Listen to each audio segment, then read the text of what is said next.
تاسو خدای وبخښه د غزوه احزاب تذکره شروع شوه او د دې وجه تسمیه هم بیان شوه چې دې ته احزاب ولي وي. په دې کې د مشرکینو مختلفو ډلې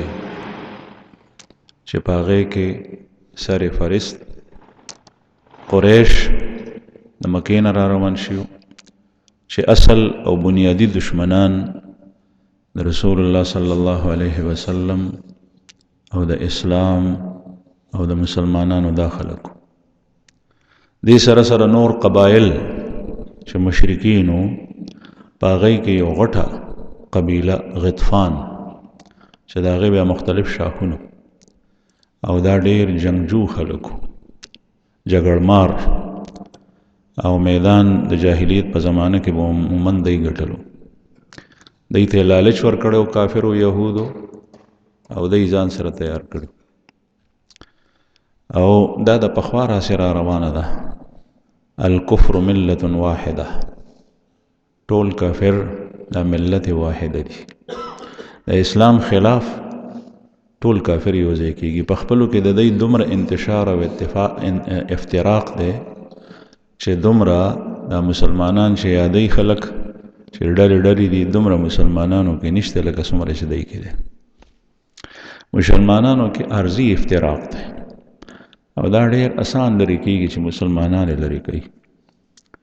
ټول مسلمانان دي او کفر په دی کې انتهایی غټ افتراق دی په یو فرقه کې بیا مختلفې فرقې دي یو فرقه کې دلته یو ځل زه د کتو لپاره پېښور کې د پروټسټنټ ګرجې ته لاړم نو ما درویش کې به سبق لولو هغه کې غټ پادری و د صوبه سرحد هغه نه ما تپوس وکړو ما ورته ویې تاسو دا بیل بیل ولې تاسو جماعت نه زمونږ یو طرف ته یو ګرجه ده او د جماعت نه بل خوا لګېدلې جماعت سره هغه د رومن کیتولیک والا عیسایانو ګرجه ده نو هغه ما ته وویل چې دا خو دوه غټې دي په مونږ په سوونو په زرګونو فرقې دي عیسایانو کې په سوونو په زرګونو فرقې دي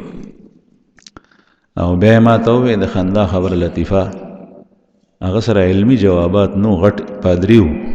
ما چې د کوم سوالونه کړي نو علمي جواب به نه راکولو جړګانه جواب یې راکولو ما ته وایي مې تاسو هغې کې څه فرق دی نو وایي زمونږ مثال داسې دی لکه په تاسو کې پنجپیریان او د هغې مثال داسې دی لکه په تاسو کې بریلیان رومن کیتولیک والا وایي ته د هغې ګرجې ته لاړ شه په هغې کې بوتان هم دي او ته زمونږ د ګرجې ته رالې په دې کې ته بوت وینې مې نه وایي بس مونږ کې او هغې کې دا فرق دی نو عرض مې دا کولو چې کافرو کې ډېرې فرقې دي لیکن د اسلام خلاف ټول کافر یوځای شي د اسلام خلاف وجه دا ده چې د اسلام په ختمولو کې چې څنګه د یو زړه کې بغض دی کینه ده دشمني ده او حسد دی داسې د بلم او داسې د بلم د هر یو په دې نقطه باندې دی جمع کی او د اسلام په ترقی کې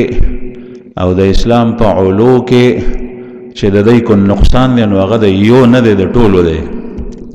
نو د اسلام خلاف چې کله دی یو ځای کېږي نو ټول بیا یو ځای شي او تاسو وکتل په افغانستان کې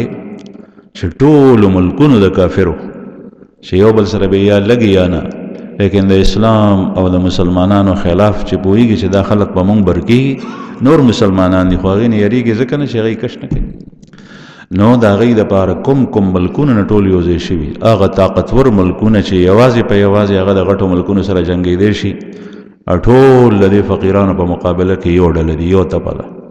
په غزوه احزاب کې رسول الله صلی الله علیه وسلم او د مسلمانانو مقابله ته مختلف قبایل او ډلې راغلي وي ځکه دې ته احزاب وایي نو رسول الله صلی الله علیه وسلم د دې تعداد 10,000 په هغه زمانه کې او د مسلمانانو تعداد ډېر کم 3,000 بعضې د هغې نه هم کم یادوي بعضې وایي چې ډېر کم به هر حال رسول الله صلی الله علیه وسلم د دې جنگ تذکره تاسو ته کېده شروع شوې وه نبی کریم صلی الله علیه وسلم سره په مدینه کې يهود پاتې کېدل. یو يهود هغه بنو نذیر او قینوقا چې هغه خیبر ته تللیو او دا غي مشر سرداران خو ډیرو، په هغه کې غټ مشر حوی ابن احتب